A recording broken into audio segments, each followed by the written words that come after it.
Les aliments qui accélèrent la perte de poids.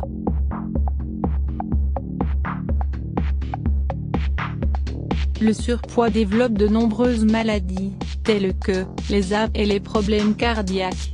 C'est pourquoi, certaines personnes désirent perdre du poids, lorsqu'elles ont des kilos en trop. Pour se débarrasser de ces derniers, les calories en moins sont essentielles. Le sport est aussi indispensable pour éliminer les graisses. Mais, choisir les bons aliments à consommer, permet de faire un régime efficace. Voici quelques aliments à consommer. Le céleri est riche en fibres et faible en calories. Il est beaucoup adopté comme coupe-faim. Il permet la réduction du cholestérol. C'est un antibiotique efficace pour éliminer les toxines et les fluides. Le céleri augmente aussi le transit intestinal. Recette d'un bouillon avec du céleri. Dans une casserole, mettez-y 4 litres d'eau, et ajoutez-y un bouquet de céleri, 2 gros oignons et 2 grosses pommes et faites bouillir. Filtrez le jus obtenu, après que les ingrédients soient mous. Avant une demi-heure de chaque repas, buvez-en une tasse. Ajoutez-y le jus d'un demi-citron.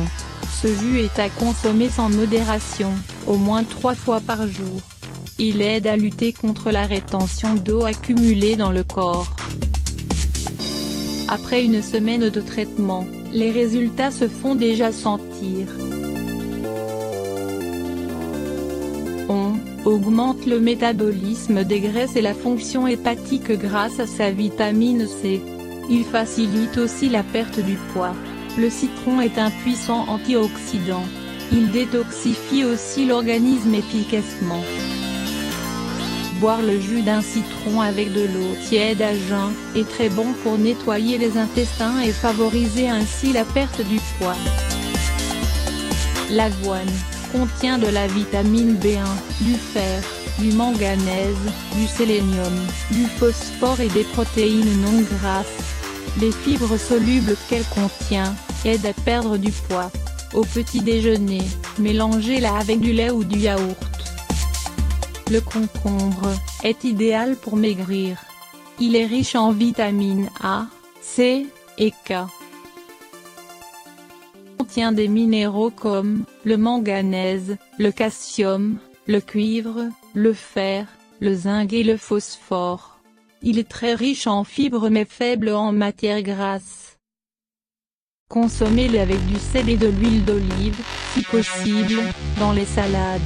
Le jus de concombre a une forte teneur en eau. Il protège l'hydratation des cellules de l'organisme.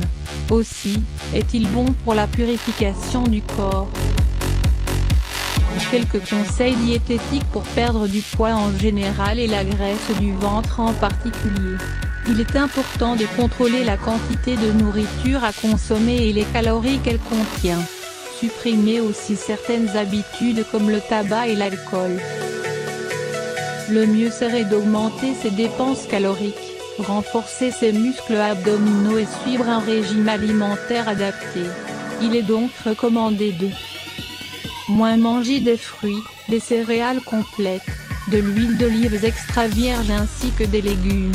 Le poisson et les protéines comme le poulet et la dinde sans la peau sont aussi de bons alliés minceurs.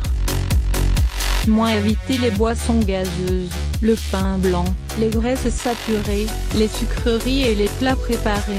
Moins manger plus d'asperges, elles luttent contre la rétention d'eau. Le chou frisé maintient le niveau de sucre dans le sang.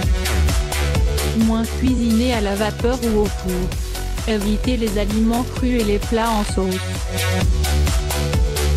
Moins boire beaucoup d'eau, au moins 2 litres par jour.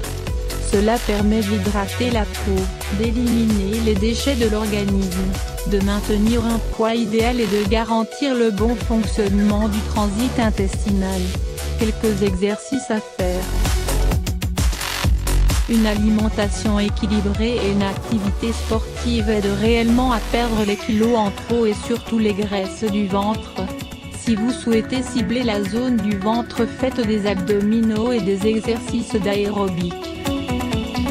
Moins les abdominaux, les séances d'abdos, de cardio tels que la corde à sauter ou la course à pied, permettent de tonifier la zone du ventre.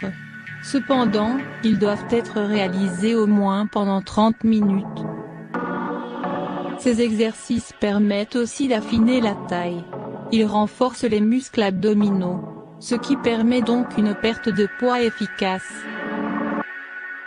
Moins les entraînements en aérobie, en faisant de la marche ou du vélo par exemple. Il est conseillé de commencer de manière douce, puis d'augmenter la cadence ensuite. Cette activité doit durer au moins 30 minutes.